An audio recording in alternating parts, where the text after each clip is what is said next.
खुद के वो सामर्थ्य से किस कदर अनजान है। कल तलक था मेरा गाते, आज मेरी जान है। जिसको कभी देखा न जाना, मिल गया बस राह पर, उस अजनबी से आजकल मेरी अधिक पहचान है। सभी सुधीजनों को प्रणाम। मैं रविशंकर सिंह आप सभी का स्वागत करता हूँ काव्य संध्या कविता के रंग रामदरस मिश्र के संग में, जो एक संयुक्त प्रयास है sports economics and marketing web journalism Shri Guru Tegh Bahadur Khalsa college Delhi विश्वविद्यालय एलुमनाइज और स्पोर्ट्स क्रीडा, जिसकी अध्यक्षता कर रहे हैं आदरणीय गुरुवर रामदरस मिश्र जी और संचालन कर रहे हैं आदरणीय ओम निश्चल जी। आदरणीय ओम निश्चल जी के हाथों में आज के संचालन की पतवार सौंपने से पहले कुछ पंक्तियां, एक कच्ची सी कविता आदरणीय गुरुवर रामदरस मिश्र जी के चरणों में और ओम निश्चल जी के चरणों में, डॉक्टर सीता मिश्रा मैम के चरणों में अर्पित करता हूं कि मैंने उसे कभी पत्थर तोड़ते नहीं देखा। मैंने उसे कभी पत्थर तोड़ते नहीं देखा किसी सड़क पर, न पसीना बहाते। शायद कभी देख भी ना पाऊं, क्योंकि मैंने देखा है एक महिला को जले हाथों से रोटी सेकते। जलने के कई निशान उसके दोनों हाथों की शोभा बन गए, मरहम बन गए थे जिंदगी का। जब से उसकी अजन्मी तीन बेटियों ने उसके हाथों को सहलाया था। इन्हीं पंक्तियों के साथ आज के कार्यक्रम के संचालन के लिए मैं आमंत्रित करता हूं आदरणीय ओम निश्चल जी को। बहुत बहुत आभार रविशंकर जी आपके इस प्रस्तावन के लिए। कविता के रंग प्रोफेसर रामदरस मिश्र के संग इस कार्यक्रम में आप सभी सुधी बंधुओं, रसिकों, कवियों का हार्दिक स्वागत और अभिनंदन। आज की इस काव्य संध्या में रामदरस मिश्र जी के सानिध्य में जो कविताएं पढ़ेंगे वे हैं हमारे समय के जाने माने कवि, नाटककार, रंगालोचक, समीक्षक, गद्यकार प्रताप सहगल जी, बीबीसी लंदन के पूर्व प्रसारक, कवि, फिल्मकार, वृत्त चित्रकार और बदकहीबाज ललित मोहन जोशी जी, और दिल्ली से युवा कवयित्री स्वाति शर्मा जी। आज का कवि समवाय खास तरह का है जिसमें प्रताप सहगल जी दृश्यमान हैं, तो मुझे गवाक्स की गोष्ठियां उनकी याद आती हैं, जिसमें कभी जो समा बनता था रामदरस मिश्र जी से, बलदेव वंशी जी से, नरेंद्र मोहन जी से, विनय होते थे, अश्विनी पाराशर होते थे, ललित शुक्ल जी होते थे, गुरुचरण सिंह जी होते थे, शशि सहगल जी होती थी। इनकी बैठकियां एक खास तरह की खनकदार गोष्ठियों में बदल जाती थी। उत्तम नगर से और रजौरी गार्डन की दूरी बहुत थोड़ी सी है, लेकिन ये दूरी रचनात्मक दूरी होने का कारण ऐसा प्रतीत नहीं होता था। तब दिल्ली में बसें चलती थी, उतनी लोगों के पास गाड़ियां नहीं थी, असुविधाएं थी, लेकिन गोष्ठियों का एक आकर्षण था कि हम एक दूसरे के मोहल्ले की ओर खींचे चले जाते थे गवाक्स की गोष्ठियों में, जिसके संयोजक हुआ करते थे प्रताप सहगल। वे कवि से धीरे धीरे नाटककार में बदले, फिर वे समीक्षक में बदले, रंग कर्म की दुनिया के स्थायी हस्ताक्षर बनते गए। कई नाटक लिखे, कितनों के कितने मंचन हुए, कितनी शहरों में कितनी बार की तर्ज पर एक युग जिया है प्रताप जी ने। इन सब कामों के बीच दोस्तों के साथ दोस्ती निभाई है और अब तक निभा रहे हैं। एक बार बनारस गए तो खोज कर मुझे निकाला कि कहीं यहीं ओम जी हैं, अपने छोटे भाई से पता करके वहां ज्ञानेंद्र पति मिले और बहुत सारी हम लोगों ने एक अच्छी संध्या गुजारी। तो इस तरह से प्रताप सहगल जी का होना एक ऐसे वरिष्ठ कवि का होना है जिसके भीतर रंगों का समन्वय है, रंग कर्म का समन्वय है, कविता का समन्वय है, पूरे लेखन का जो सार है उसका समन्वय है। हमारे बीच ललित मोहन जोशी हैं। सूचना विभाग के दिन मुझे याद आते हैं जब वे युवा हुआ करते थे और बहुत स्वदर्शन हुआ करते थे। पहाड़ के लोग वैसे ही किसी सेब या नाशपाती की तरह या किसी सुंदर फूल या फल की तरह होते हैं, वैसे ही वो थे। और जितने जोशी हैं उतने ही जोशी वे तब भी थे, जोश से भरे, जोशीले। और वे प्रकाशन ब्यूरो अंग्रेजी के अध्यक्ष हुआ करते थे। अंग्रेजी पर उनका कमांड है, इसलिए बीबीसी में उनका चयन हुआ। वे हिंदी भी बहुत अच्छी बोलते हैं, बहुत सारे फिल्मकारों से उनकी वार्ताएं हैं, अनेक फिल्मी परियोजनाओं पर वे कार्यरत रहते हैं। और इन दिनों सानिध्य लंदन नामक ऑनलाइन मंच चलाते हैं, जिसके माध्यम से अनेक गोष्ठियां उन्होंने की हैं। वे कविताएं लिखते रहे हैं, सुनाते और गुनगुनाते रहे हैं। शायद कहीं एकांत में आज उन्हें सुनने का मौसम आ गया है, तो उनका भी स्वागत। इस कवि समवाय में सबसे नन्ही कवियत्री हैं स्वाति शर्मा जी। नई संवेदना, नया जीवन जिसके पास होता है, उसी के लिए कहा गया है कि कवि पुनर्जन्म लेते रहते हैं। ऐसे ही नए नए कल्ले फूटते रहते हैं शाखाओं में, उन्हें हम नया जीवन कहते हैं। उत्तराधुनिक जीवन में नया जीवन अपनी समावेशिता ढूंढता है और वे कम्युनिकेशन के प्रवाहशील दौर में उतनी ही सत्वर गति से दौड़ने वाली कवियत्री हैं। कविताएं उनकी सोच का आईना है, सोच के लिखती हैं। वे यात्रा में अभी मुहावरे तलाश रही हैं। स्वाति एक नक्षत्र का नाम भी है संयोग से, तो वे कविता के आकाश में नक्षत्र की तरह चमके, ऐसी आशा और अभिलाषा है। इस कार्यक्रम का संयोजन कर रही हैं स्मिता मिश्री। इसके वेब संयोजक है रविशंकर सिंह जी, जिन्होंने प्रस्तावना के साथ आरंभ किया है।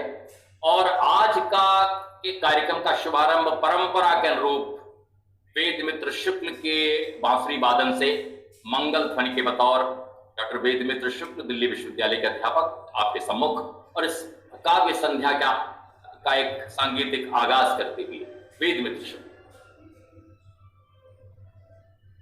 नमस्कार, धन्यवाद, बहुत बहुत धन्यवाद।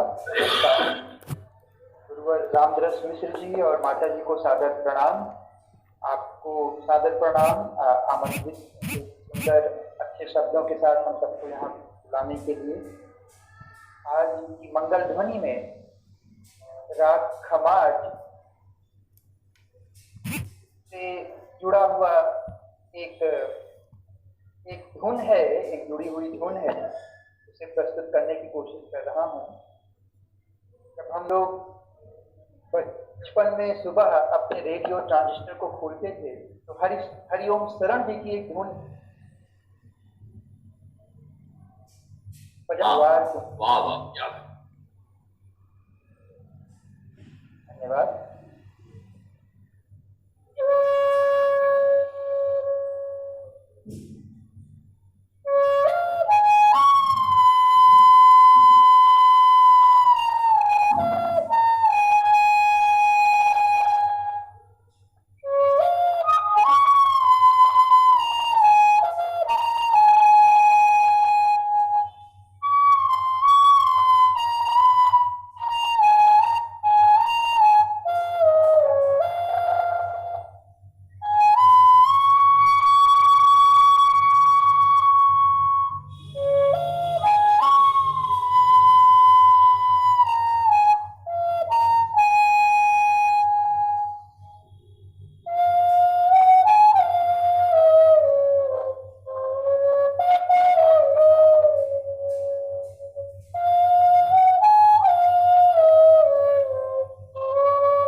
बहुत बहुत धन्यवाद इस ललित वंशी ध्वनि के लिए।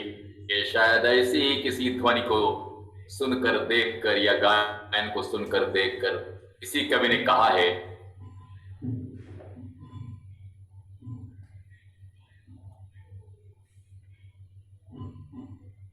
सदियों का सरगम है कि तुमने जो गाया वो महफिल की धड़कन थी, तुम्हें दोस्तों है। तो ये जो संगीत लहरी है, ये प्राणों को छू के बहने वाली स्वर लहरी है और इसमें प्राण तत्व बसते हैं। बहुत शुक्रिया इस मंगल ध्वनि के लिए। और अब काव्य संध्या की पहली पायदान पर होंगी स्वाति शर्मा जी। जैसा कि मैंने बताया, वे युवा कवयित्री हैं, कम्युनिकेशंस कंसल्टेंट हैं, जर्मन और फारसी भाषाएं भी जानती हैं। इनकी कविताएं नया ज्ञानोदय और कुछ अन्य पत्र पत्रिकाओं समेत ब्लॉग्स पर, कुछ वेबसाइट्स पर उपस्थित हुई हैं, प्रकाशित हुई हैं। वे गजलें लिखती हैं, नई कविता फॉर्मेट में लिखती हैं, स्थिर होकर लिखती हैं, कुछ कल्पनाओं से खेलती हैं, कुछ बिंबों रूपकों में अपने को विन्यस्त करना चाहती हैं। जैसा कि मैंने कहा कि एक राह तलाश रही हैं, एक मुहावरा पाना चाहती हैं, इस कोशिश में हैं। इनकी गजल के 2 शेर मेरी जबान पर हैं कि कैसे रखती मैं तरोताजा बहारें अपनी, कैसे रखती मैं तरोताजा बहारें अपनी, वक्त हर बात के फूलों को सुखा देता है। कैसे रखती मैं तरोताजा बहारें अपनी, वक्त हर बात के फूलों को सुखा देता है। ढलता सूरज है, अभी चांद भी आता होगा, बेरहम शाम की बिरहा का पता देता है। वक्त हर बाग के फूलों को सुखा देता है। ऐसी सुखनवर कवयित्री स्वाति जी से अनुरोध है कि कृपया वे अपनी कविताएं पढ़ें। 10 मिनट के आकार में आ जाने वाली या 4-5 कविताएं, छोटी मझोली। उनका स्वागत स्वाति शर्मा जी, हार्दिक अभिनंदन। अपना माइक मुखर कर लें और कविताओं के साथ सम्मुख आएं। बहुत बहुत शुक्रिया ओम निश्चल जी इतने अच्छे इंट्रोडक्शन के लिए और मुझे यहाँ आमंत्रित करने के लिए। सारे सीनियर्स को बहुत मेरा प्रणाम। रामदरश मिश्र जी, आपके सानिध्य में ये कविता गोष्ठी हो रही है। मैं बहुत अपने आप को खुशनसीब महसूस कर रही हूँ कि आपके सामने मैं ये सब पढ़ूंगी। आपने छोटा मुझे पहले ही बोल दिया है, तो मैं आशा कर रही हूँ मेरी गलतियाँ माफ़ हो जाएंगी। उसके साथ एक शुरू करती हूँ। कुछ एक अशार है मेरे। तो वादों से इरादों पे पहुँचे ज़रा, वादों से इरादों पे पहुँचे ज़रा, इन बातों में मयस्सर कुछ नहीं। वादों से इरादों पे पहुँचे ज़रा, इन बातों में मयस्सर कुछ नहीं। तकरीरें मुनासिब है माना है ये, अब तकरीरों के गुले तर कुछ नहीं। इंसानों ईमान के झगड़े में शेख जी, इंसानों ईमान के झगड़े में शेख जी, बस गुफ्तगुए मुअस्सर कुछ नहीं। दयारो मंजर है खौफ का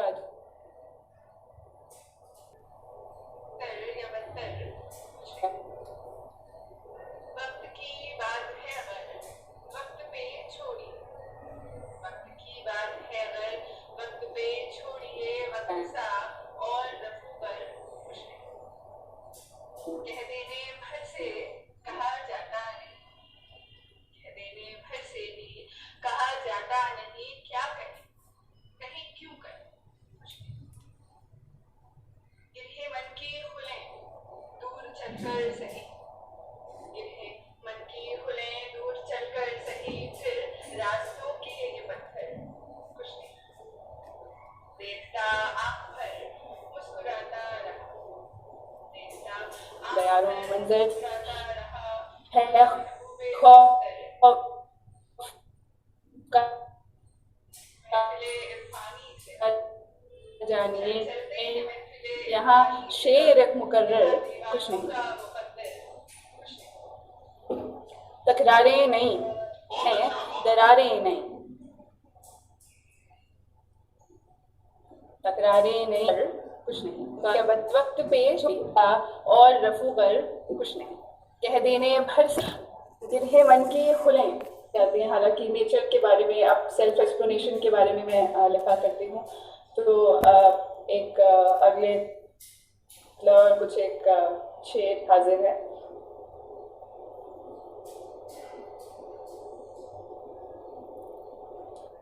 बार टूटे पुल संग बैठ जाती, मुझे हर बार बुलाते तो है मकबूल शजर, मैं हर एक बार टूटे गुल संग बैठ जाती हूँ। हैं जो मानी मेरे यूं हुस्न खूबसूरती के, हैं जो मानी मेरे यूं हुस्न खूबसूरती के, राह को जाती हूँ मैं मंजिलों से आती हूँ। क्या संग तराश वक्त है या सिर्फ जालिम, क्या संग तराश वक्त है या सिर्फ जालिम है, इसकी हर रोज बीजों सलवटे हटाती हूँ। तेरी परछाइयाँ कुछ रह गई दीवारों पर, सुबह और शाम अपने साये को आजमाती। ए दिल शिकन, ए सब्रदार, ए हम जुबान मेरे, ए दिल क्या बात है, बहुत अच्छा। सब्रदार, ए हम जुबान मेरे, मैं दुआ में तेरे भी फरिश्तों को मनाती। तो अगली कुछ और तरीके की बात करते हैं। आपने आजकल की बात करी, हम यंग लोग जो हैं वो किस तरीके से चीज़ों को एक्सपीरियंस करते हैं, तो उसके लिए कुछ एक हाजिर हैं। सब्र ही कर रह ले हम जो कह दो तो, सब्र ही कर रह ले हम जो कह दो तो, हिज्र को हिज्र कह ले हम जो कह दो तो। क्या बात, बहुत अच्छा। सब्र ही कर रह ले हम जो कह दो तो, हिज्र को हिज्र कह ले हम जो कह दो। रंज की गुफ्तगू अब है खत्म हो चुकी, रंज की गुफ्तगू अब है खत्म हो चुकी, मुसीबत नई सहले हम जो कह दो तो। क्या बात, क्या बात। संभाले क्यों बात अगर दिक्कत तलब है, संभाले क्यों बात हम अगर दिक्कत तलब है, इस काफिये से डहले हम जो कह दो तो। बहुत अच्छा, बहुत अच्छा, बहुत खूब। बहुत बहुत शुक्रिया। एक जो है एक और, अगर समय है तो मुझे बताते रहिएगा, अगर कम हो रहा है या कुछ भी है मैं हाँ, दो और कविताएं सुनाएं, दो अपने रुचि की जो भी। जी जी जी। आपने जिसके अशार पढ़े थे, मैं वो पढ़े, बिल्कुल वो पढ़ना चाहूंगी। जी जी जरूर। तो बेख्याली न उम्मीदी न परस्ती सच्ची, बेख्याली न उम्मीदी न परस्ती सच्ची, क्यों कहूँ झूठ के इंतजार सिला देता है। बेख्याली न उम्मीदी न परस्ती सच्ची, क्यों कहूँ झूठ के इंतजार सिला देता है। कैसे रखती मैं तरों ताज़ा बहारें अपनी, वक्त हर बाग के फूलों को सुखा देता है। ढला सूरज है अभी चांद भी आता होगा, ढला सूरज है अभी चांद भी आता होगा, बेरहम शाम की बिरहा का पता देता है। बहुत खूब, बहुत खूब। जरा बैठो चले जाना तुम्हें क्या जल्दी है, जरा बैठो चले जाना क्या जल्दी, जरा बैठो चले जाना तुम्हें क्या जल्दी है, मुड़ के आता नहीं इंसान जो जुबान देता है। मुंतजिर जात के हैं सब्र है साथी हरदम, मुंतजिर जात के हैं सब्र है साथी हरदम, चेहरा आईना है सब हाल बता देता है। क्या बात है, बहुत खूब। हाकिमे शहर तेरे नुस्खे मुबारक हैं बड़े, हाकिमे शहर तेरे नुस्खे मुबारक हैं बड़े, दे नहीं सकता जो कुछ भी तो खुदा देता है। जिरह किस बात की जिरहा है किस ख्याल पे अब, जिरहा किस बात की जिरहा है किस ख्याल पे अब, तेरा लहजा तेरी हर बात छिपा देता है। क्या बात है, तेरा लहजा तेरी हर बात छुपा देता है। क्या बात, बहुत ही नाजुकी है आपके पूरी गजल की संरचना में। बहुत बहुत बधाई आपको। बहुत शुक्रिया।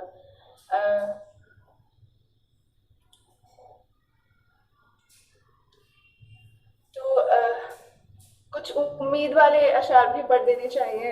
जरूर, बिल्कुल, क्यों नहीं। पढ़ दिए हैं तो चलो राहत के कुछ सामान जुटा लेते हैं, चलो राहत के, चलो राहत के कुछ सामान जुटा लेते हैं, बड़े शहर में एक टुकड़ा आसमान जुटा लेते हैं।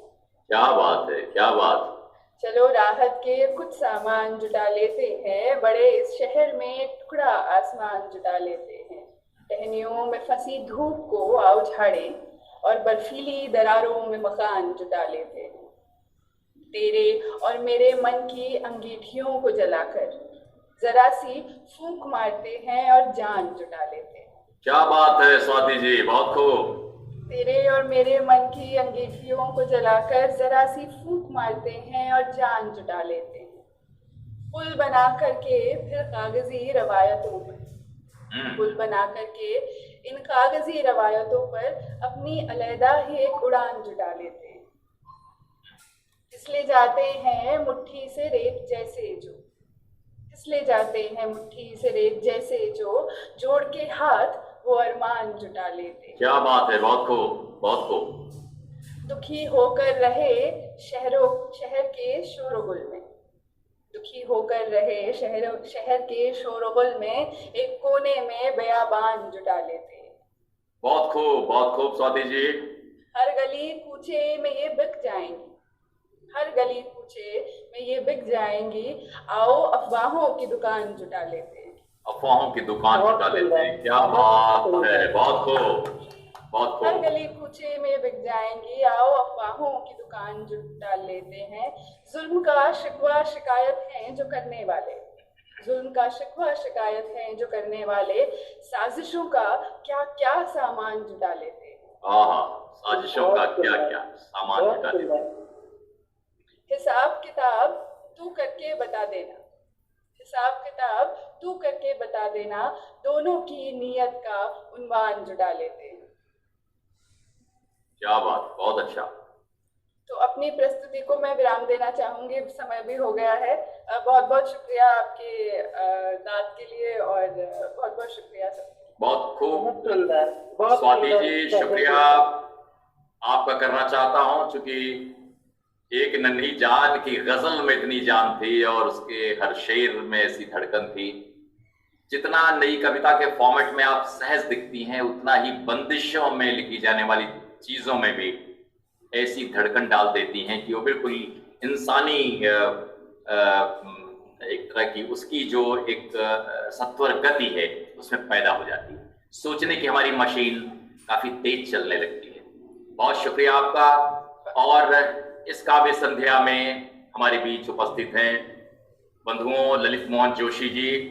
जोशी जी से बड़ा पुराना रिश्ता है। लखनऊ में जब युवा हुआ करते थे और सूचना विभाग की नौकरी में दाखिल हुए, अंग्रेजी पढ़े लिखे व्यक्ति, और जब अंग्रेजी की सूचना सेवा को व्यवस्थित करने का संदर्भ आया तो सूचना ब्यूरो में ये हुए। उसके बाद सूचना ब्यूरो की कमान इन्होंने संभाली। फिर धीरे धीरे ये कभी मुजफ्फर अली फिल्मकार के पीछे भागते, कभी गिरीश कर्नाड के पीछे भागते। कोई भी फिल्मी दुनिया का व्यक्ति लखनऊ आता हो, चाहे सचित राय हो, चाहे जो, उनके पीछे ललित मोहन जोशी को भागते भी देखा जाता।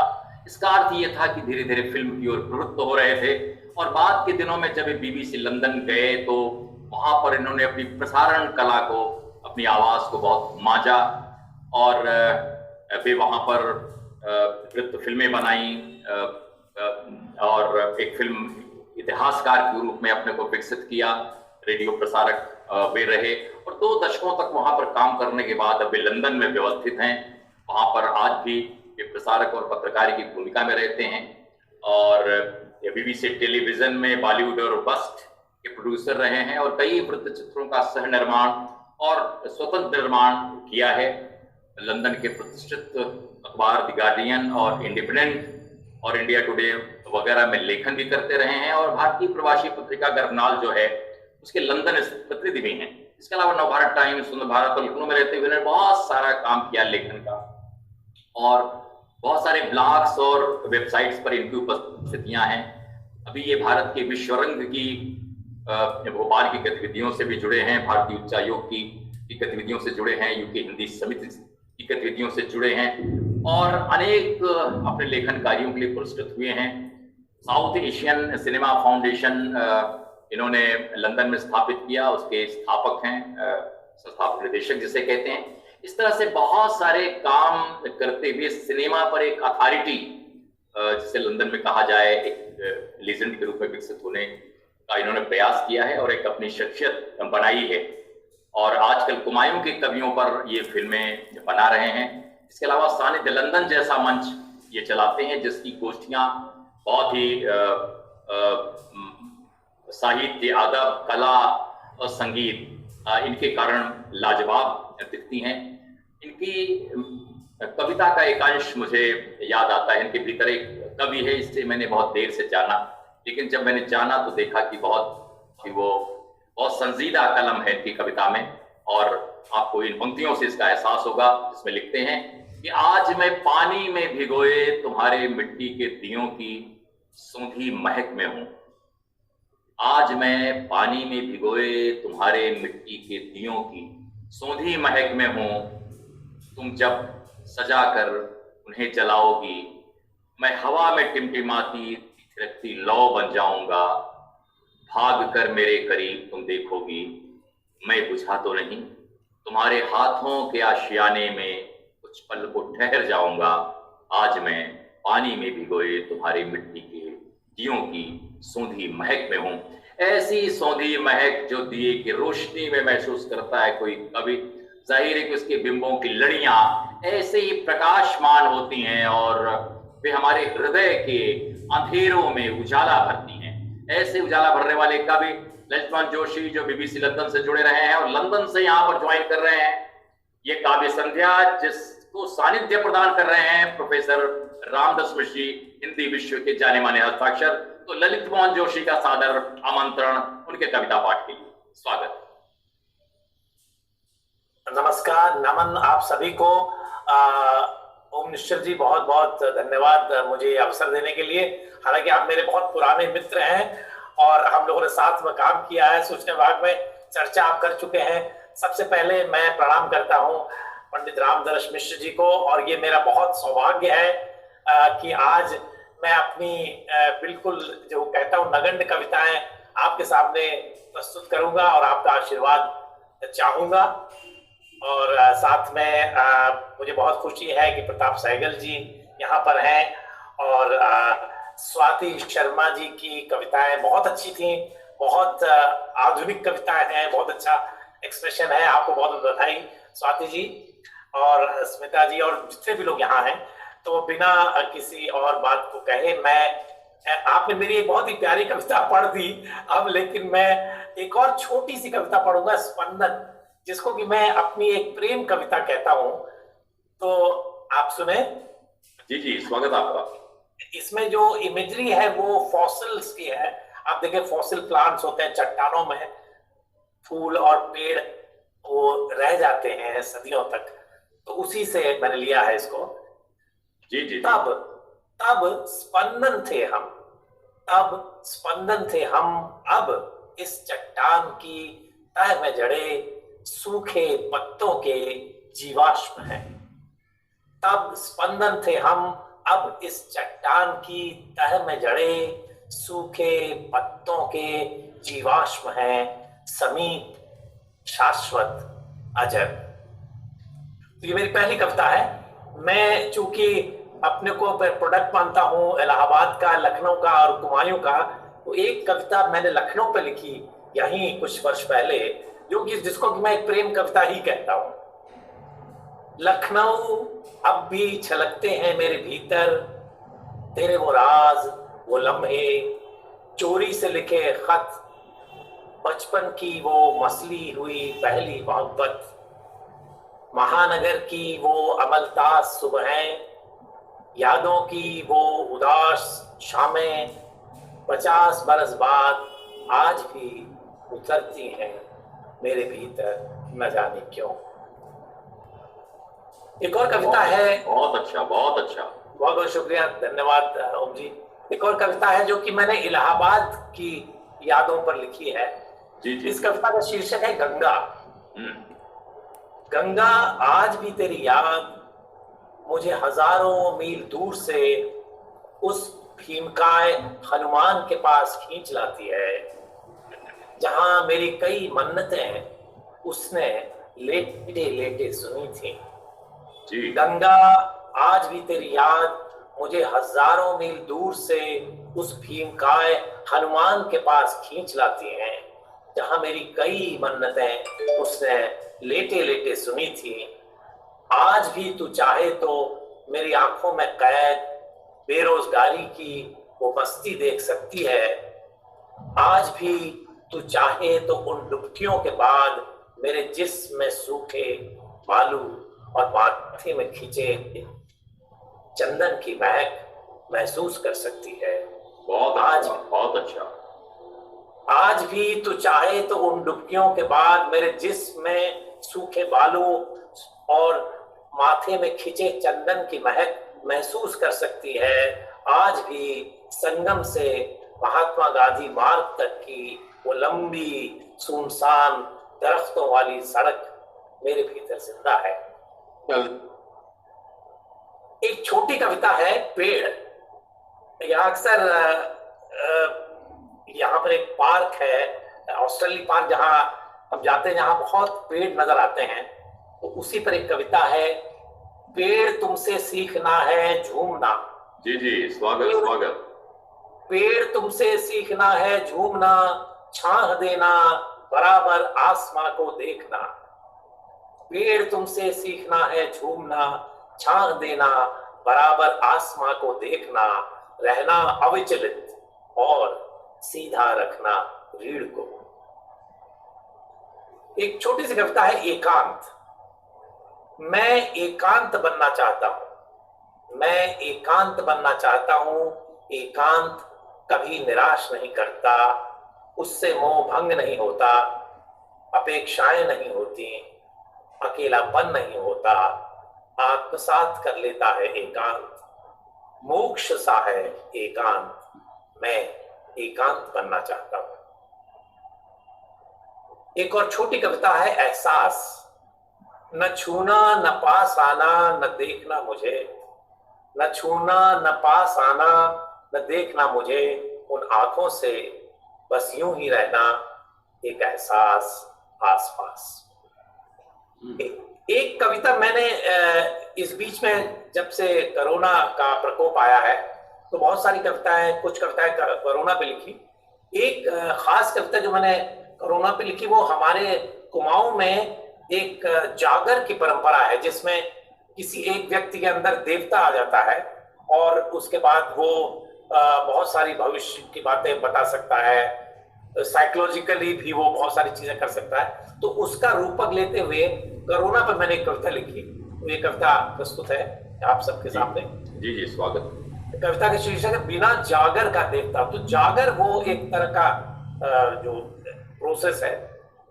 जब जब अंधेर होगा प्रकृति का आक्रोश होगा, जब जब अंधेर होगा प्रकृति का आक्रोश होगा, बिना जागर आकार उसका रौद्र होगा, वह कुपित एक देव होगा।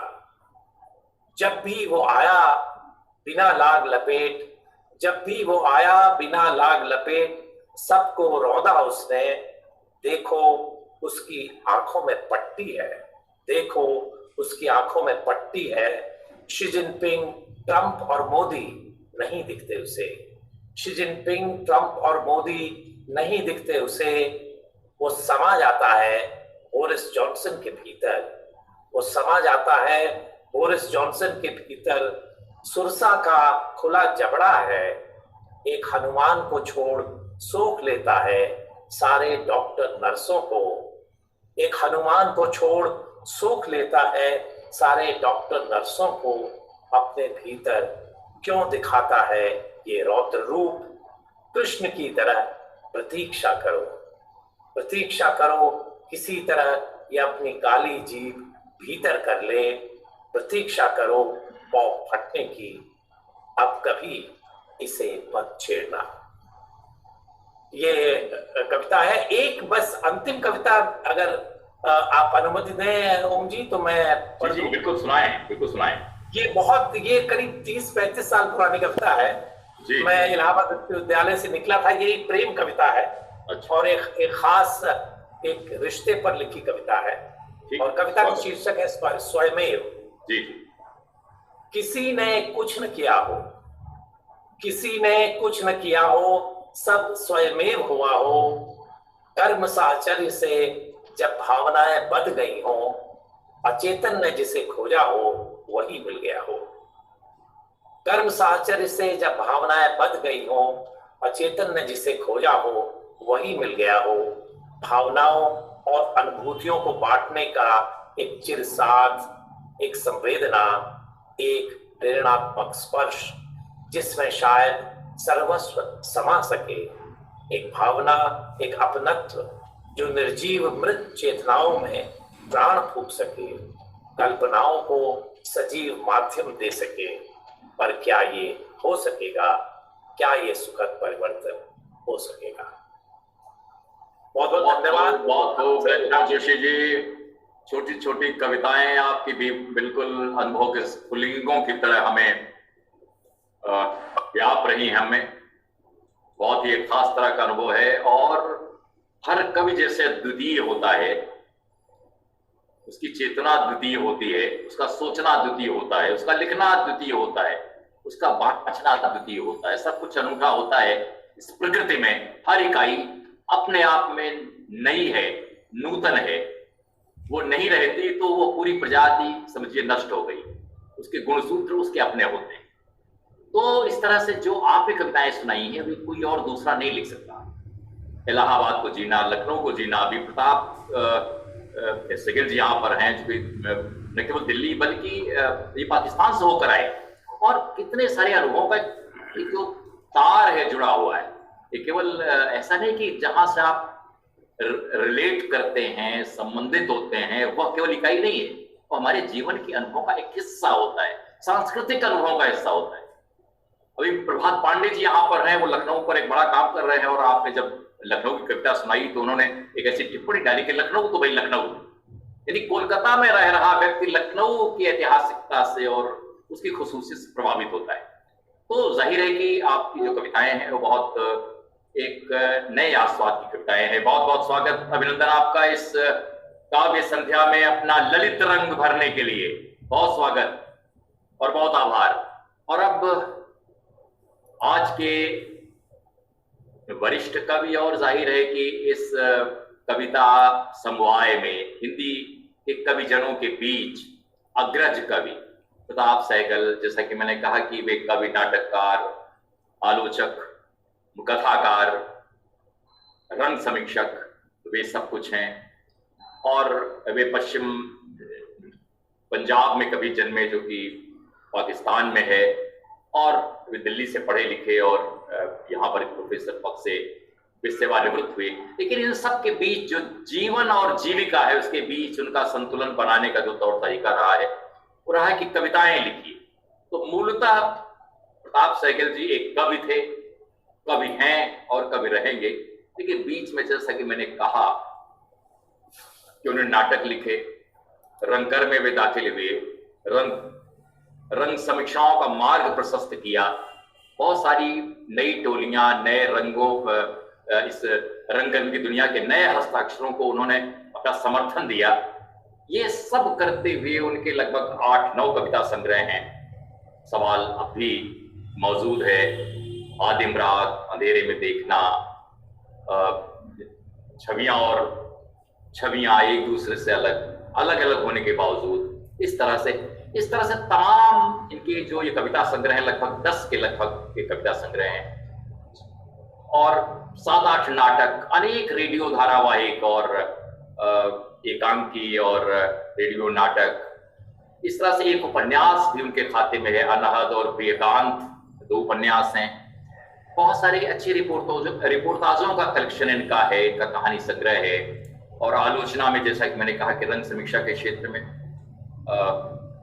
काव्यालोचन के क्षेत्र में, उस समय के सवाल हो, समय के निशान हो, या रंग चिंतन हो, ऐसी पुस्तकें। और इनके लेखन को बहुत ही स्वागत किया गया है। मैत्रीक्षण पुरस्कार इन्हें मिला, रंग बसंती इनका जो नाटक है उस पर साहित्य कला परिषद का पुरस्कार मिला, एक सर्वश्रेष्ठ नाट्यालेख का पुरस्कार मिला, आदि माघ को पुरस्कृत किया गया, अनाद नाद को पुरस्कृत किया गया, इन्हें सौहार्द सम्मान दिया गया, भारत सरकार का राजभाषा सम्मान मिला, और हिंदी अकेडमी का सम्मान इन्हें दो बार मिला।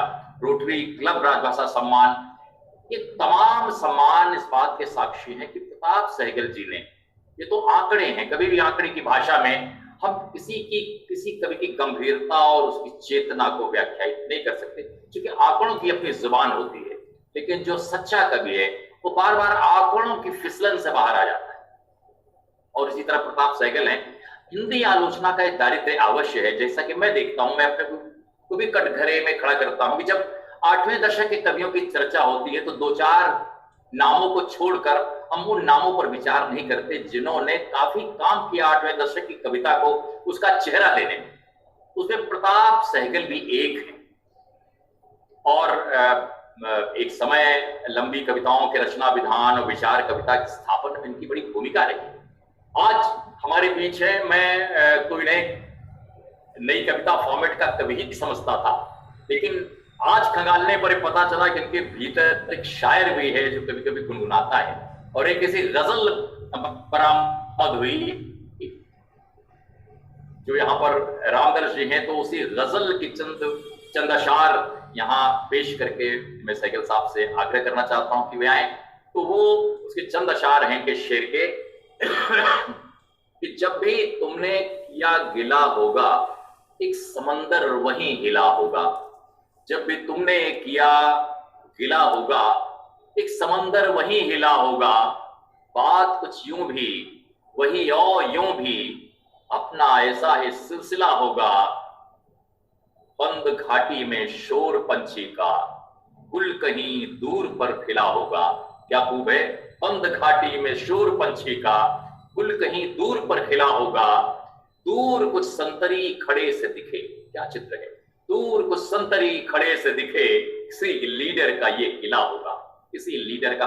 लेकिन सबसे बड़ी बात है जो इनके भीतर धर्मनिरपेक्षता और जो अंधविश्वास है उसके विरुद्ध जो एक जिर है और लड़ाई छिड़ी रहती है, और जिसे प्रगतिशील चेतना का आह्वान कहते हैं, उसकी एक कविता महज 3 पंक्तियों की है जो प्रायः मैं बहुत बार इसको पढ़ चुका हूं। कोटेबल कोट है कि धर्म ने हमसे बहुत कुछ लिया है। धर्म ने, प्रताप जी भी इसे अक्सर सुनाया करते, उन्हीं के मुंह से सुना है, उन्हीं के कंठ से सुना है कि धर्म ने हमसे बहुत कुछ लिया है, बदले में गिद्ध की आंख, हाथी के दांत और कबूतर का दिल दिया है। ऐसे गहन रूपक और बिंबों में धर्म की पूरी प्रायोजित इमारत को अपनी दृष्टि से देखने और उसकी आलोचना करने वाले प्रताप सहगल जी हमारे बीच है। एक पूरा जीवन जिया है, जीवन का अमृत महोत्सव जी चुके हैं, यानी 75 वर्ष पूरे कर चुके हैं। और आज रामदर्श जी एक तरफ हैं जो लगभग पूरी शताब्दी हैं, तो लगभग 25 वर्षों से छोटे प्रताप जी हैं। और ये जो वितान है जिसमें कि आज ये सानिध्य मौजूद है, जहां पे कि वो रामदर्श जी के साथ इस सानिध्य में शामिल हैं। हमारा सौभाग्य है कि इस कविता के शाम के लिए हम बहुत दिनों से प्रतीक्षारत थे कि रामदर्श जी के पुराने संगीत साथियों में जहां वो कभी उठते बैठते थे, उत्फुल्ल होकर जाया करते थे, गोष्ठियों में भाग लेते थे, एक नहीं सैकड़ों गोष्ठियां। उस गोष्ठी के आयोजक प्रताप सहगल जी जो अभी उतने ही युवा हैं, अपने यहाँ पर स्वागत करते हैं, खिलाते पिलाते हैं, सुनाते हैं और किसी बिना ईर्ष्या दग्ध हुए अपनी राह पर चलने वाले कवि हैं। तो प्रताप सहगल जी से आग्रह है कि वे कृपया अपनी कविताओं के साथ हम लोगों को ले चले एक ऐसी यात्रा पर जो यात्रा केवल प्रताप जी करा सकते हैं। स्वागत और अभिनंदन प्रताप जी। शुक्रिया आप जी, बहुत बहुत बहुत अच्छी बातें आपने मेरे बारे में कह दी। पता नहीं मैं इन बातों के योग्य हूँ कि नहीं, लेकिन जिस गंभीरता की ओर आपने इशारा किया उसके लिए 2-3 लोग बहुत जिम्मेदार हैं। मेरे पिता हैं सबसे पहले, जिनके साथ मेरी गंभीर बहसें होती थी। वो बहुत पढ़े लिखे नहीं थे लेकिन सुलझे हुए बहुत थे। वो आर्य समाजी थे पक्के, और मैं भी आर्य समाज में जाता था। तो वहाँ एक तर्क का सिलसिला, चर्चा का सिलसिला बहुत चलता था, और ये सिखाया जाता था कि बिना प्रमाण के, या जब तक आपको उस पर भरोसा ना हो, और भरोसा तब करें जब आप सब छान लें, उसके बिना भरोसा ना करें, किसी ने कह दिया तो आप भरोसा कर लें। ये सब चीज़ें वहाँ से शुरू होती हैं। और वो एक व्यक्तित्व का हिस्सा बन जाती हैं। बाद में फिर जब बीए में आया तो हमारे एक और उस्ताद हमें मिले, रूपलाल शर्मा जी। वो भी बहुत गंभीर किस्म के आदमी थे तो संस्कृत पढ़ाते थे, लेकिन संस्कृत के अलावा उनको अंग्रेजी साहित्य का और अंग्रेजी साहित्य के माध्यम से यूनानी साहित्य, रोमन साहित्य, उनकी भी बहुत जानकारियां, वो भी एक चस्का लगा और शौक पड़ा और वहाँ बहुत चर्चाएं हुई। और तीसरे अगर मैं फिर बात करूँ तो एमए में मिश्र जी मिले और फिर गंभीरता, मुझे लगता है गंभीरता मेरे साथ साथ चलती रही है और बहुत कुछ सीखा इन सब लोगों से लगातार, अब भी सीखता हूँ। और वो दो विभूतियाँ मेरे साथ नहीं है। मिश्र जी अभी बिल्कुल हमें स्नेहिल एक सानिध्य देते हुए हमें प्रोत्साहित भी करते हैं और रेखांकित भी करते हैं। मैं आज अपनी जो कविताओं का सिलसिला है पढ़ने का शुरू करना चाहता हूँ एक बहुत पहले की कविता से। ओम जी, ये कविता लगभग 51 साल पुरानी है। मैं आज अपनी डायरी यहाँ देख रहा था, उसमें मैं पहले जब लिखता था डायरी में नोट कर लेता था तो उसमें डेट भी डाल दिया था, जो मैंने बाद में जो डालना छोड़ दिया। जी जी। उसके नीचे वो तारीख लिखी हुई थी 26 मार्च 1970। तो 51 साल से ज्यादा हो चुके हैं। और उस ये मेरे पहले कविता संग्रह में है, मैं उससे ही शुरू करता हूँ। वो कविता ओ नचिकेता। नचिकेता के बताने की जरूरत नहीं है, आप सब जानते हैं। ओ नचिकेता, 3 दिन के इंतजार के बाद तुम्हें 3 वर मिले और मुझे वर्षों के इंतजार के बाद मिले अंधे बैल, टूटे हुए रथ और ध्वस्त हाथ। मेरी व्यतीत मनीषा ने क्यों ओढ़ लिया था इतना बड़ा झूठ। ओ मेरे समान धर्मामित्र, तुमने भी तो परंपरा को मानने से कर दिया था इनकार और अपने सत्य की तलाश तुमने स्वयं की थी। इनकार और विरोध की श्रृंखला में एक कड़ी और जुड़ गई है। एक पिता की बात आज फिर उड़ गई है। तुमने इस वृत्ताकार पर काले धब्बों को नहीं भोगा, किसी ने तुम्हारे कानों में बारूद भी नहीं उड़ेला। झूठी पत्तलों पर टूटती हुई पसलियों को भी तुमने नहीं देखा और ना ही बढ़ते बिकते शरीर तुम्हारी आंखों में तैरे, वरना तुम्हारा तलाशा हुआ सत्य कुछ और होता, तुम्हारा स्वर व्यर्थ का भार ना ढोता। अब तो शतरंज के मोहरे बनने में बड़ा सुख है, काश का जोकर होना महत्वपूर्ण उपलब्धि। खेल के मैदान में बॉल की तरह पिटना गौरव है और अंधेरे तथा नींद में झूलते किसी शहर पर 2-1 उच्छल तारे फेंक देना पुरुषार्थ है, शौर्य है। मैंने इन्हीं चट्टानों से एक चेहरा तराशा, मैंने इन्हीं चट्टानों से एक चेहरा तराशा। मटियाले पानी में बिंब बनाए, उलझे हुए जंगलों से एक जोड़ी आंखों को खोजा और दलदल में रेखा चित्र संवारे। और एक लंबी तलाश के बाद जो चेहरा मुझे मिला उस पर कई खरोंचों के निशान हैं। राशन की दुकान से वियतनाम के युद्ध तक और बिरला मंदिर से हॉलीवुड तक मवाद से भरी नलिकाएं हर शिवजी के गले से लिपटी हैं। छापे खाने में लटक रहे हैं मेरे कई चेहरे और मैं हर चेहरे को ढकने का करता हूँ प्रयास। उल्लू नुमा आंखें हो गई उदास। और अब मैं यंत्रस्त अपने नए नए संस्करण निकाल रहा हूँ, अपने ही नाम को बार बार हवा में उछाल रहा हूँ। ओ नचिकेता, तुम्हारे सत्य को मैं धीरे से टाल रहा हूँ। बहुत अच्छा, बहुत खूब। अब मैंने उनकी कविताएं तो आप जानते हैं बहुत लिखी, लेकिन कुछ थीमेटिक कविताएं हैं जी। थीम लेकर, मान लीजिए कबूतर एक थीम है जी, अंधेरा एक थीम है, अखबार एक थीम है, घर एक थीम है। तो इस तरह से एक थीम को लेकर जो उसकी कुछ डिफरेंट डायमेंशन हो सकती हैं, उनको लेकर कुछ कविताएं मेरे पास हैं। उनमें से कुछ आपको मैं सुनाता हूँ। जैसे ये है कबूतर पर, कबूतर एक पूरी श्रृंखला है, इसमें कई कविताएं हैं, पर मैं आपको कुछ जो है सुनाता हूँ।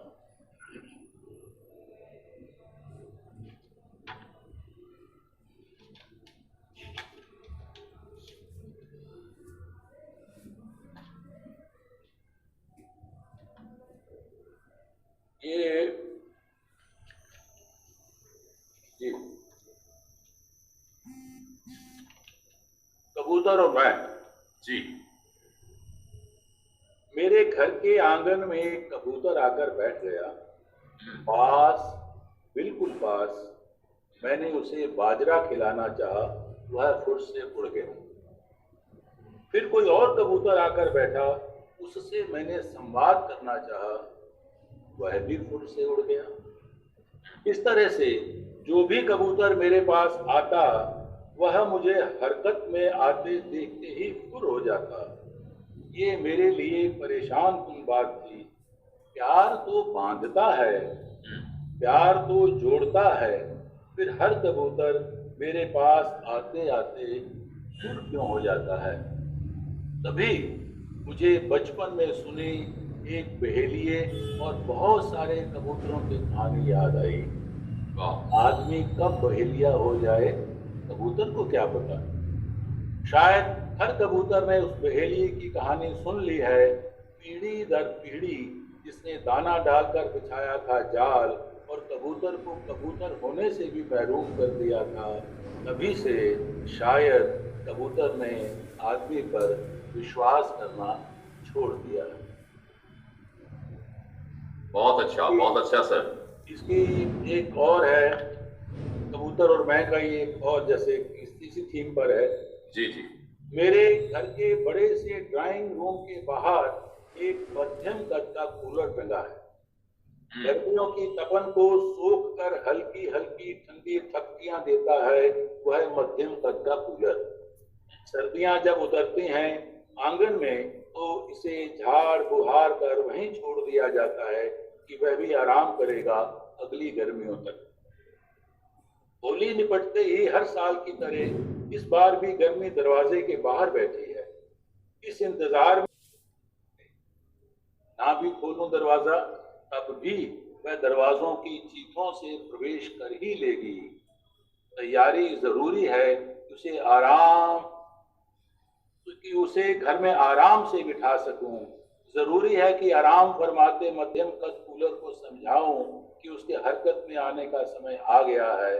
जाता हूं मैं उसके पास यही बात समझाने कि लो, वहां तो एक कबूतरी ने बसेरा कर लिया है।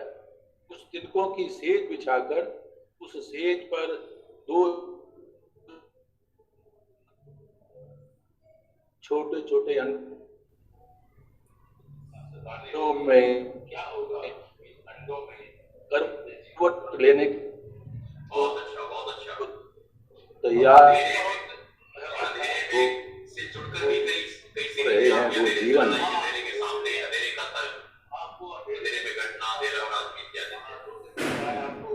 गर्मी की जगह अब ये चिंता सकती है। बहुत अच्छी, जुड़कर भी अंधेरे में घटना दे रहा और आदमी नई कविता। जी जी, बारिशों में। जी जी। बहुत साल हुए बारिश में भीगे हुए, बहुत साल हुए बारिश में भीगे हुए, इन बारिशों में मैं भी भीगूंगा बारिश में एक बच्चे की तरह। बहुत साल हुए बारिशों में गाए हुए, इन बारिशों में मैं भी गाऊंगा एक कोयल की तरह। रोपूंगा दो चार पेड़ हर बार की तरह, इन बारिशों में भी डालूंगा बीज प्यार के फिर एक बार, प्यार की फसल उगाऊंगा फिर एक बार इन बारिशों में। ना उम्मीदी से भरी हसरतों में नई उम्मीदें भरूंगा, राग बारिश की नई बंदिशों से नया संगीत रचूंगा।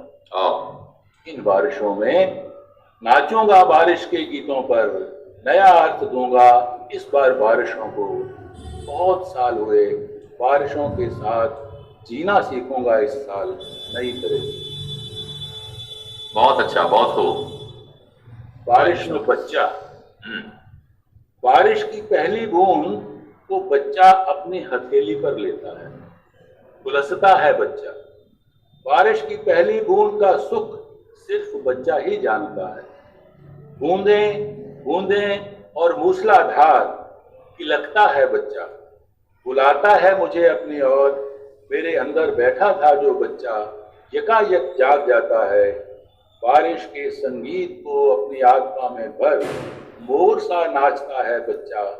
बारिश में खुलने लगता है बच्चों का संसार, झूमने लगती है कायनात बच्चे के साथ बारिश।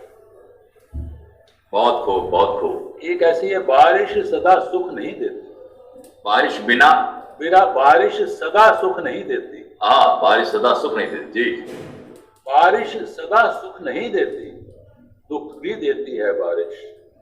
बारिश सिर्फ घर नहीं बनाती, बेघर भी कर देती है बारिश।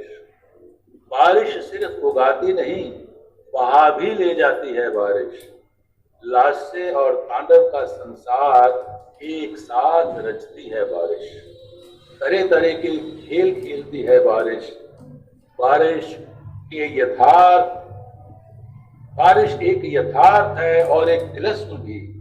बारिश हदों में है और हदों से बाहर भी। बारिश निर्माण है और बारिश नाश भी। मनुष्य है अवाक बारिश के हर रंग के सामने।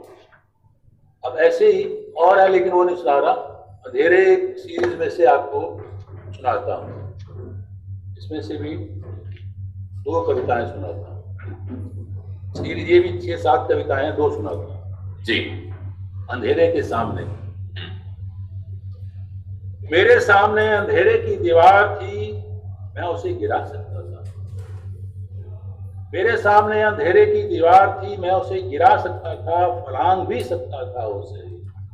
मेरे सामने अंधेरे की खाई थी, मैं उसे पाट सकता था, छलांग भी सकता था उसे। मेरे सामने अंधेरे की चट्टान थी, मैं उसे तोड़ सकता था, हटा भी सकता था उसे। और हुआ ये, मैंने दीवार को ना गिराया ना फलांगा, एक छोटी सी सेंध लगाकर ढूंढता रहा प्रकाश का समुद्र। अंधेरे की खाई को भी पाटा नहीं, ना ही छलांगा, बस देखता रहा उसमें अपनी हताशा के रस्से। ना ही तोड़ी मैंने अंधेरे की चट्टान, ना उसे हटाया, बस एक तरफ से निकल गया। देखो अंधेरा कितना गहरा हो गया है। वाह वाह वाह, बहुत अच्छा, बहुत खूब। अब अंधेरे में देखना जी, बिल्कुल उसके विपरीत है। अंधेरे में देखना। जब आप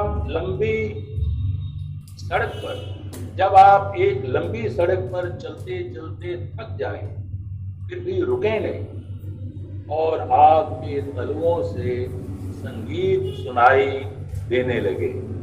जब आप एक शिखर पर चढ़ें और साथ ही दूर चोटी पर एक सुनहरी कलश दिखाई देने लगे। जब जीवन की रेल पेल और तमाम ठेलन खेल को झेलते सड़क किनारे खामोश खड़े एक आदमी की आंखों में मासूम बच्चा खुदकता शिशु हाथों से बुलाता दिखे। जब तमाम अंधेरों के बावजूद आपके अंदर चटख रंग का कोई फूल उगे, तो सच जानिए आपके पास वह आंख है जो अंधेरे में देखना जानती है। बहुत अच्छा, बहुत अच्छा। सर, एक आखिरी समाहार की गुणों से संपन्न कविता सुनाएं, जिससे कि जी। चलिए मैं आपको सुनाता हूँ फिर कोणार्क। जी जी जी, स्वागत है। 13वीं सदी के समाज के गवाह हैं कोणार्क के पत्थर। गवाह हैं उस वक्त के शहंशाहों और लोगों के दिलों की धड़कनों के। कोणार्क के पत्थर आज भी गाते हैं, नाचते हैं, हमसे बतियाते हैं।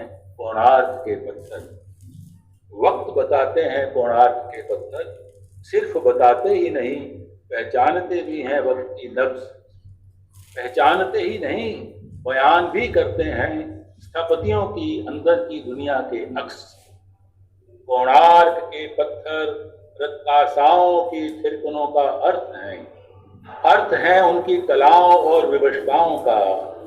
आखेट करते हैं, पूजा वंदन करते हैं, काम क्रीड़ा करते हैं कोणार्क के पत्थर। इन पत्थरों की जबान वर्णों में नहीं, दृश्यों, छवियों और धुंधले हो चुके रंगों में समाई है। कोणार्क के पत्थर सूर्य का आराधन है मनुष्य की उस हर गति का जो जीवन चक्र की धुरी से जुड़ा एक आरा है। ये पत्थर अपनी पहचान खोजती स्त्रियों का एक खामोश बयान है। क्या बात है, बहुत बहुत धन्यवाद। और ये थे और ये हैं प्रताप सहगल जी, जो कहते हैं कि जब तमाम अंधेरे के बावजूद आपके अंदर चटख रंग का कोई फूल उगे तो सच जानिए आपके पास वो आंख है जो अंधेरे में देखना चाहती है। बहुत बहुत आभार। अंधेरे में आंख जो देखना जानती है उसी का होना सार्थक है, क्योंकि अंधेरा है शाश्वत, अंधेरा रहेगा, लेकिन अंधेरे में की व्यू की रचना को जो तोड़ सकती हैं आंखें, उन्हीं आंखों का होना सार्थक होता है, जो अंधेरे में कुछ देख लेती हैं, कुछ पहचानती। बहुत धन्यवाद। और अब गोष्ठी जिसका नाम ही है कि कविता के रंग प्रोफेसर रामदर्शन मिश्र के संग, इसका एक प्रोटोकॉल है कि मुझे कुछ गुनगुनाना पड़ता है, तो मैं अपने इस दायित्व से नहीं बचना चाहता हूं। मैं आपको आमंत्रित करता हूं ओम जी जी, और आपके थोड़े से परिचय के साथ भी आमंत्रित करता हूं। ओम जी हिंदी साहित्य की वो शख्सियत हैं जिनकी निगाह से कोई बच नहीं सकता।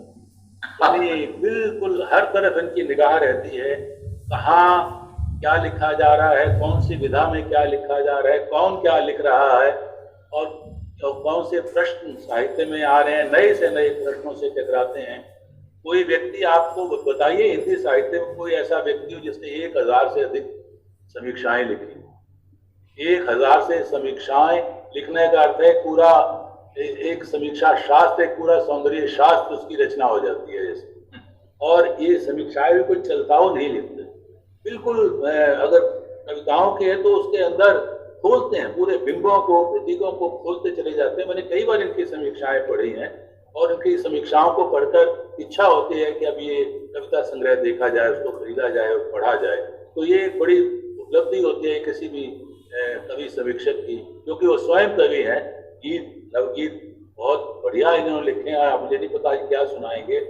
गजलें बहुत अच्छी लिखी हैं और इसके साथ साथ जो आलोचना का कर्म वो लगातार, और बोलने में कितने माहिरात देखी, कितने मधुर, बड़े मीठे मीठे तरीके से हर व्यक्ति के अंदर की जो खूबियां और उसके रचना की जो खूबियां, वो किस तरह से वो रेखांकित करने की क्षमता अगर किसी ने सीखनी है तो वो ओम जी से। मैं हमेशा कहता हूँ कि ओम जी को सुनो, वो किस तरह से चीजों को पकड़ते हैं और किस तरह से उनको रेखांकित करते हैं, ऊपर से नहीं, उसके अंदर प्रवेश करते, और आपको प्रवेश करना सिखाते हैं कि आप उस रचना में एक प्रवेश द्वार खोल देते हैं आपके लिए उस रचना के लिए। तो ये बहुत बड़ी उपलब्धि मैं समझता हूँ। ओम ने जो कविताएं, जो अपनी समीक्षाएं लिखी हैं, जो रचना कर्म किया, जो आलोचना कर्म किया है, और गीतों में तो गजब ऐसे नए नए बिंब आते हैं। और अब तो प्रकृति ने जो स्वर दिया है, कंठ दिया है, वो भी बहुत मधुर दिया है, और उनको झूमने लगते हैं जब इनको सुनते हैं। पता नहीं अभी क्या सुनाए, मैं तो कहूँगा एक नवगीत अपना जरूर पढ़ें, और वो पढ़ें अपने गजल में कहते हैं, उर्दू शायरी में कहते हैं तरन्नुम में पढ़ें, हम कहेंगे हिंदी में सस्वर पढ़ें। तो बहुत धन्यवाद। सब कुछ सीखा है गुरुजनों से ही, कहीं से सीख कर नहीं, इसी दुनिया के संसर्ग सिखाते हैं हमें। और साहित्य तो हमें कितनी इंद्रियां देता है, हमारे पास कुछ गिनी चुनी इंद्रियां होती है जो ईश्वर देता है। साहित्य कितनी तरह की आंख देता है जिस माध्यम से हम इस दुनिया को निहारते हैं नए नए अर्थों में। इसलिए हमारे यहाँ कहा गया है, क्षणे क्षणे यन्नवता मुपैति तदैव रूपम रमणीयताया। तो कभी तो इस संसार को रमणीय देखना चाहता है, वो दुख दर्द नहीं देखना चाहता, होता है तो दुख दर्द की विवेचना करता है, ईश्वर को लांछित करता है, लेकिन वह इस दुनिया को रमणीय देखना चाहता है, सरस देखना चाहता है। बहरहाल एक गीत पढ़ना चाहता हूँ, छोटा सा ललित गीत है, वो मेरे भीतर की आवाज है, और जैसे कि गीत भीतर की आवाज से ही निर्मित होते हैं। आवाज मेरी बहुत अभी सबल नहीं है, वायरल उपरांत, लेकिन फिर भी कुछ कोशिश करता हूं कि कुछ ललित के साथ इस गीत का पाठ हो। तो ये गीत ललित जी आपके लिए भी। बिल्कुल, वाह। किसी की नींद में मैं हूं, किसी के जागरण में हूं, किसी की नींद में मैं हूं, किसी के जागरण में हूं, किसी की चिर प्रतीक्षा में, किसी की चिर शरण में हूं, किसी की नींद में मैं हूं, किसी के जागरण में हूं, किसी की चिर प्रतीक्षा में, किसी की चिर शरण में हूं। और देखें, किसी का हाथ थामा तो हथेली खिल गई अपनी, किसी का हाथ थामा तो हथेली खिल गई अपनी, किसी ने अश्रु पोछे तो व्यथा सब बह गई अपनी, किसी ने अश्रु पोछे तो व्यथा सब बह गई अपनी। अंधेरी रात में भी दीप जलता है प्रतीक्षा का, किसी का पुण्य फल हूं मैं, किसी के स्मरण में हूं, किसी का पुण्य फल हूं मैं, किसी के स्मरण में हूं, किसी की नींद में मैं हूं, किसी के जागरण में हूं, किसी की चिर प्रतीक्षा में, किसी की चिर शरण में हूं। और देखें, किसी के साथ जीना था, किसी के साथ मरना था, किसी के साथ जीना था, किसी के साथ मरना था, मगर हर हाल में दुस्सह नियति का वर्ण करना था। अधूरी राह में ही, अधूरी राह में ही विदा का हाथ लहराया, तभी से मैं अकेला इस भुवन में चिर भ्रमण पर हूँ, तभी से मैं अकेला इस भुवन में चिर भ्रमण में हूँ, किसी की चिर प्रतीक्षा में, किसी की चिर शरण में हूँ। और अंतिम में, मिले यदि जन्म फिर कोई, समुद्गम फिर यहीं पर हो, यहीं गंगो जमन की पुण्य भू पर अवतरण फिर हो। मिले यदि जन्म फिर कोई, समुद्गम फिर यहीं पर हो, यहीं गंगो जमन की पुण्य भू पर अवतरण फिर हो। धरा यह नित समरती है समुज्वल संस्कारों से, किसी पुस्तक सरीखे नित नवेले संस्करण में हूँ, किसी की चिर प्रतीक्षा में, किसी की चिर शरण में हूँ। तो इस गीत के साथ अब जो काव्य संध्या का शिखर सानिध्य है वो प्राप्त होने वाला है रामदर्श मिश्र जी का, जो यहाँ पर लगातार लगभग 1.5 घंटे से बने हुए हैं श्रीमती सरस्वती मिश्र जी के साथ।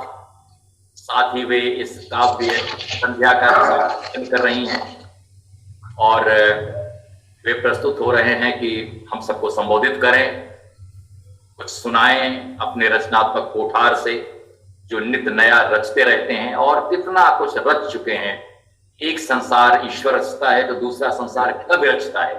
कवि रे वह प्रजापति, ऐसे प्रजापति के दूसरे संस्करण का भी रामदर्श मिश्र जी से अनुरोध है वे कृपया इस सदन को संबोधित करें और अपनी कविताएं भी सुनाएं। श्री रामदर्श जी, सादर अभिवादन, सादर आमंत्रण। ओम निश्चल जी, प्रताप जी, ललित मोहन जी, बाकी जी, वेद मित्र जी, रविशंकर और ब्रिटिश पिता, यह इतवार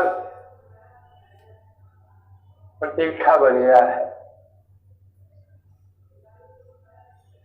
इस शाम का बहुत उत्सुकता से इंतजार होता है। ओम जी बीमार थे,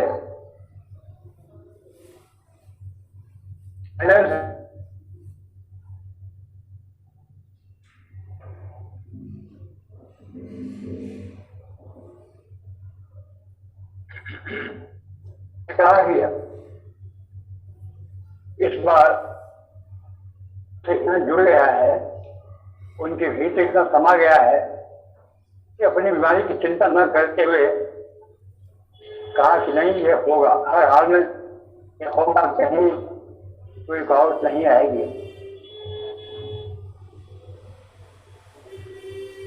मैंने हर बार ये कहा है कि मैं तो अब घर पर रहता हूँ और नए नए कवियों को देख पाता हूँ, न उनको पढ़ पाता हूँ। इस गोष्ठी में अनेक नई कविताओं से रूबरू होता हूँ। प्रताप मेरे बहुत ही अभिन्न हैं, बहुत प्रिय हैं और सहयात्री भी हैं।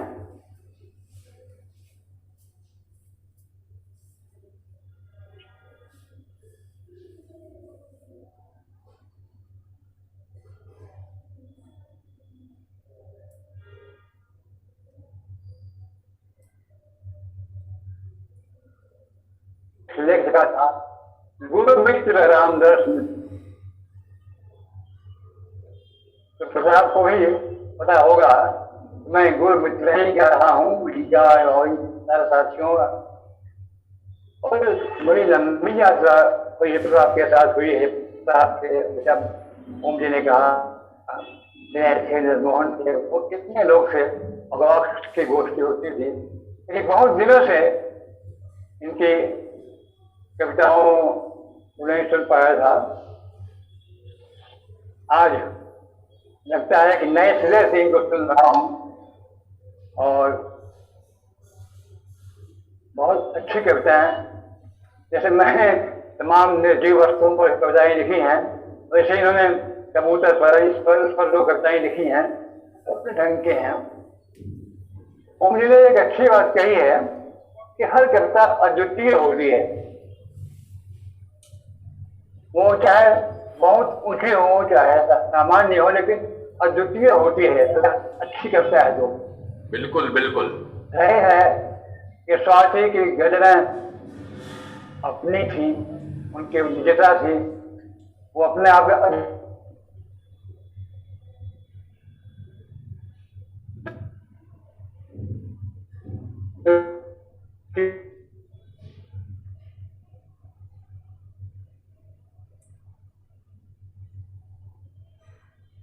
कुछ इंटरनेट में आज बाधा है। कितनी बिंब रहे हैं, प्रतीक रहे हैं। और ओम जी इतना कुछ कह देते हैं कि हमें कहने की आवश्यकता ही नहीं होती है।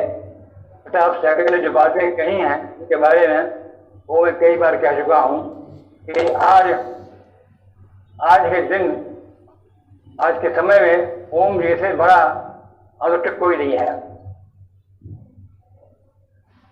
आप देख रहे हैं जितने भी लेखक हैं, जितने भी कवि हैं, आज देख रहे हैं पुराने नए मजूरे, सबकी पहचान इनको है, सबकी कविताओं की पहचान है। सबकी कविताओं की आत्मा की पहचान है। और यह अच्छी बात है कि बहुत से अच्छा लिखने वाले नए कवि उपेक्षित से हो जाते हैं। एक दल बना हुआ है, वाद बना हुआ है, उसमें कुछ लोग होते हैं, कुछ लोग नहीं होते हैं। लेकिन ओम जी का वैशिष्ट्य है कि वे वाद के घेरे को तोड़ करके सबको सामने ले आते हैं और सबके सौंदर्य को, सबकी छवियों को हमारे सामने प्रस्तुत करते हैं। तो मित्रों, आप सबको मेरी बधाई और शुभकामनाएं। मैंने तो इतना लिखा है कि हर बार सोचता हूँ क्या सुनाऊं। चुनाव करने की दिक्कत बड़ी आती है। छंद भी लिखा है, अछंद भी लिखा है, मुक्तक भी लिखा है, गजल भी लिखी है। तो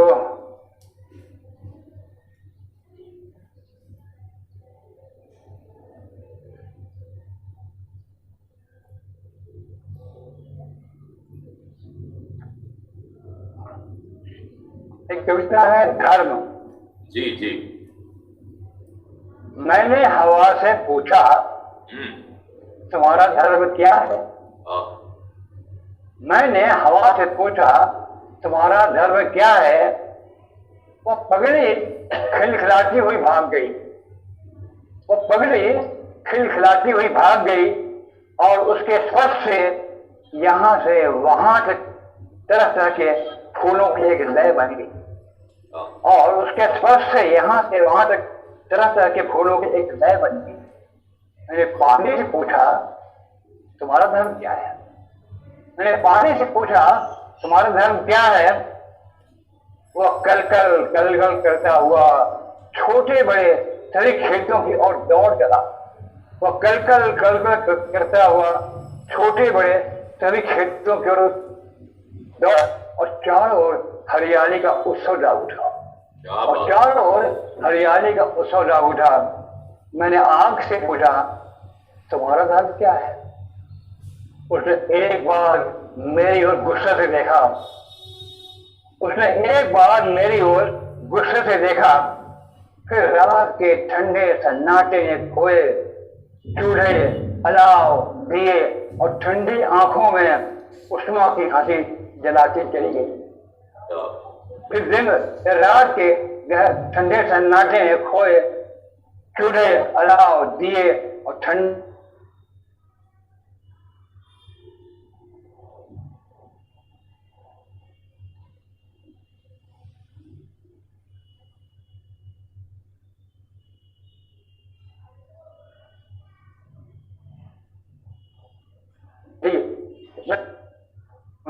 मदनवाल का स्थान दिया।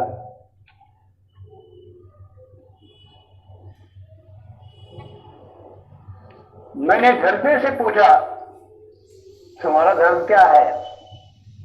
वह दर्द से मुस्कुराई। पगले माँ का कोई धर्म होता है माँ होने के सिवा। पगले माँ का कोई धर्म होता है माँ होने के सिवाय। वह मकसद से रोमांचित हवाई और उसके भीतर से रूप और रस गंध के झरने फूटने लगे और सारा विश्व एक साथ नहा उठा। फिर मैंने आदमी से पूछा मानुष भाई तुम्हारा धर्म क्या है। फिर मैंने आदमी से पूछा मानुष भाई तुम्हारा धर्म क्या है। उसने धर्म के एक लंबी फेरिस्त थमा दी।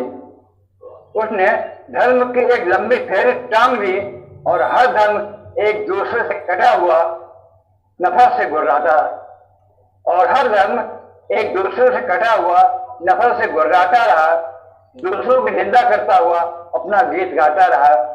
मैंने सोचा हम भी तो हवा, पानी, आकाश, आग और धरती से बने हैं, लेकिन हमने उन्हें अलग अलग धर्मों में बांट दिया। उन पर अपने अपने नाम लिखकर उनको वे से काट दिया है।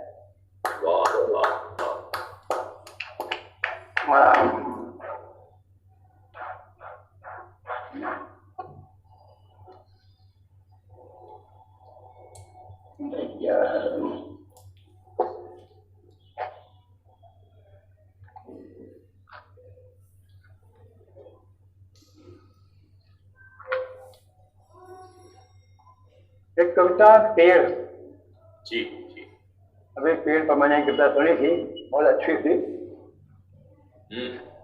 मेरे सामने कुछ पेड़ हैं, आम के, जामुन के, महुए के, कटहल के और ना जाने किन किन के। इनकी जातियां अलग अलग हैं, इनके फूल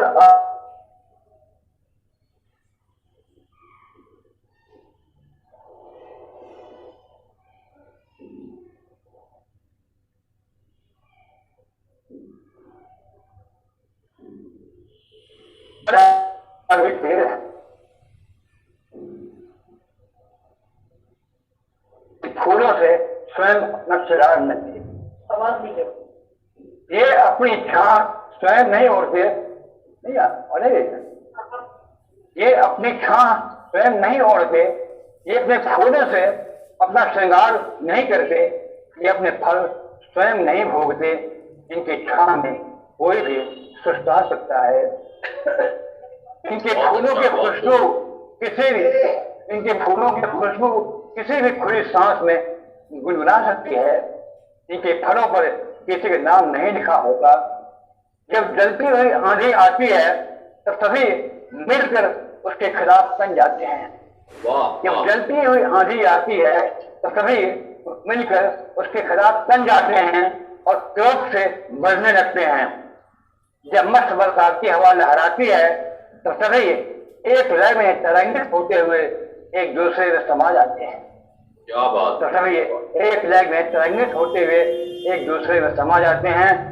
जब पतझड़ आता है तब सभी एक साथ जर्जर पत्तियां झाड़ कर खड़े हो जाते हैं बसंत की अगवानी में, और धीरे धीरे सबके भीतर से नया संवत्सर एक लय में फूटने लगता है। क्या बात। और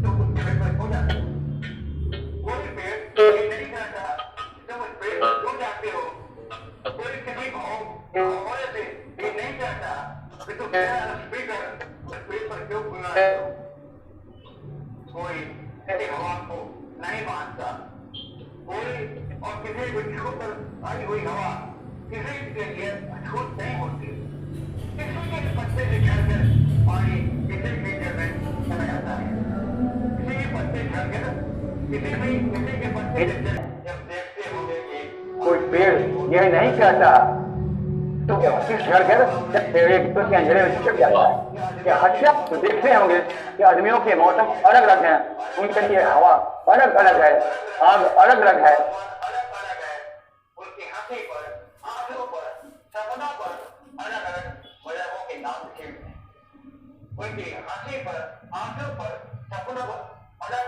मज़हबों के नाम लिखे हैं। तुम क्या कभी इन पेड़ों को देखते हो? तुम क्या कभी इन पेड़ों को देखते हो? मैं देखता हूँ और लगता है जब तक मैं देखता रहूंगा मेरी कविता बची रहेगी। मैं जब तक देखता रहूंगा मेरी कविता बची रहेगी। बहुत खूब, बहुत खूब डॉक्टर साहब, बहुत खूब, बहुत खूब। एक और पढ़ जाया हूँ।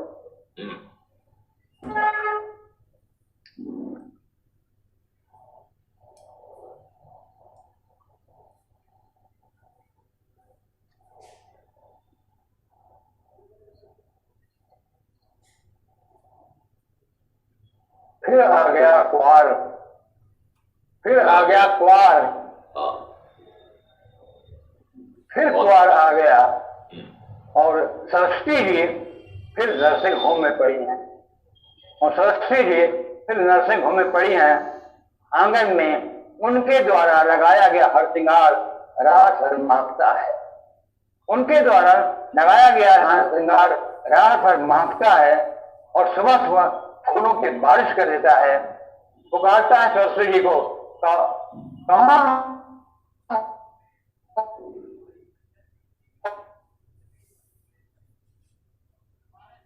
तुम्हारी अंजलि के बाद देखा गया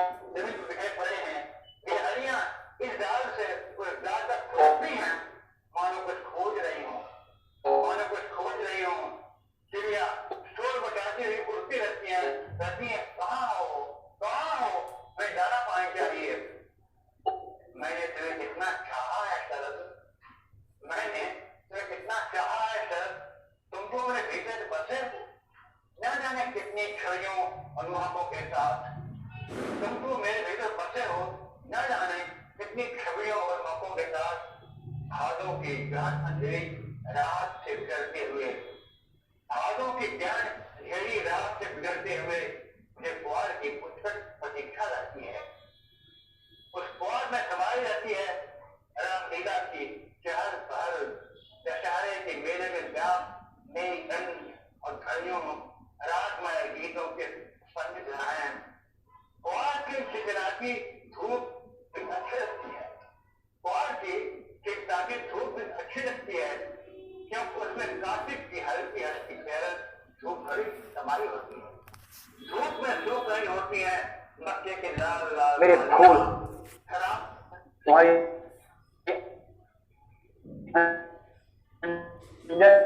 धान जोड़ों के पुआलों से जिंदगी की महक फूट रही होती है। नए चावलों का स्वाद, नई ईर्ष्या का स्वाद बन जाता है।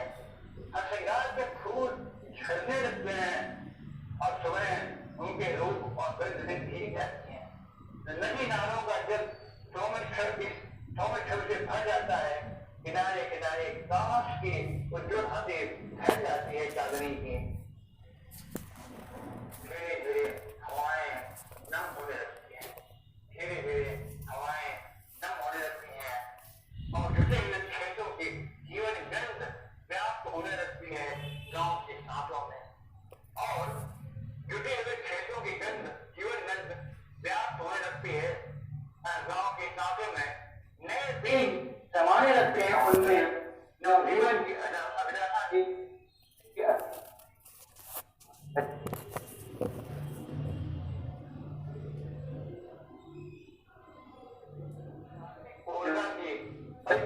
धार्मिक चांदनी की जड़ी में नहा कर विदा देता है। अभिलाषा और दीपावली की रौनक के साथ मिल जाती है। मैया दूध शिवा की पवित्र सब और खुशियों में बड़ी इतना प्यारा मौसम होने के बावजूद पुआर तमाम लोगों को घर से निकाल कर अस्पताल क्यों भेज देता है। बस क्या बात है डॉक्टर साहब, बहुत ही अच्छी कविता और किस तरह से कुदरत के साथ जुड़कर आपने अपने अनुभवों को ढाला है। एक छोटी रेखा को जी जी जी। एक चिड़िया, इसका दो भाग हैं, एक भाग में पढ़ चुका हूँ। जी जी जी। चिड़िया नन्हे पार्क में वे सुबह सुबह आते हैं। नन्हे पार्क में वे सुबह सुबह आते हैं, न उन्हें फलों की हंसी दिखाई पड़ती है,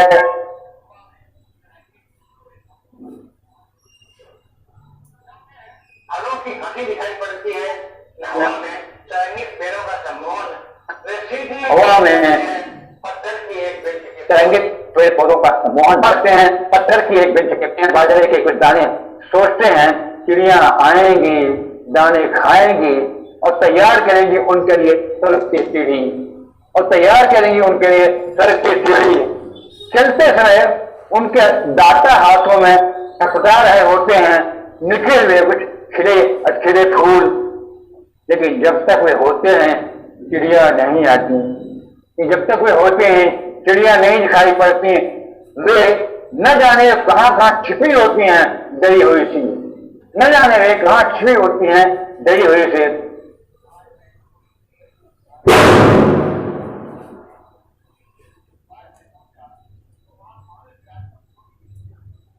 तो वहाँ मानव जात का कोई नहीं था। वहां से चिड़िया चारों ओर चहचहाती हुई, ठंडे पानी में मस्ती से नहाती हुई, चोट में दाने भर भर कर फुरती हुई, कुछ दूर जाकर अनोखी अदा से फिर होती हुई। अब दाने उनके लिए जो दाने थे, अब दाने उनके लिए दाने थे, उनसे नहीं जुड़ा था किसी आदमी का पूरी तरह। मुझे लगा धूप गुनगुना रही है फूलों की हंसी पर, मुझे लगा धूप गुनगुना रही है फूलों की हंसी पर। एक आश्वस्त आवाज थरथराता ही है मैं अपनी उपस्थित का दबाव डाली बिना चुपचाप डूबा रहा महोत्सव में। धन्यवाद। बहुत बहुत आभार डॉक्टर साहब आपके इस कविता उपहार के लिए। ये होता है कविता सानिध्य और उसकी कविता का सानिध्य, और ये कविता सानिध्य की शाम अब इसका जाल हम समेटने वाले हैं, और ये वेला है आभार ज्ञापन की। ये वेला शाम की, धीरे धीरे संध्या का रंग इस काव्य संध्या में उतर रहा है, और राबर जी को सुनकर लगा कि जीवन का रंग ऐसे ही प्रशस्त इतना बहुरंगी होता है। उसे कहीं से भी पकड़िए, किसी चिड़िया से पकड़िए, किसी द्वार, किसी शरद से पकड़िए, किसी मौसम में प्रवेश करिए, वहीं से आपको कविता मिल जाएगी।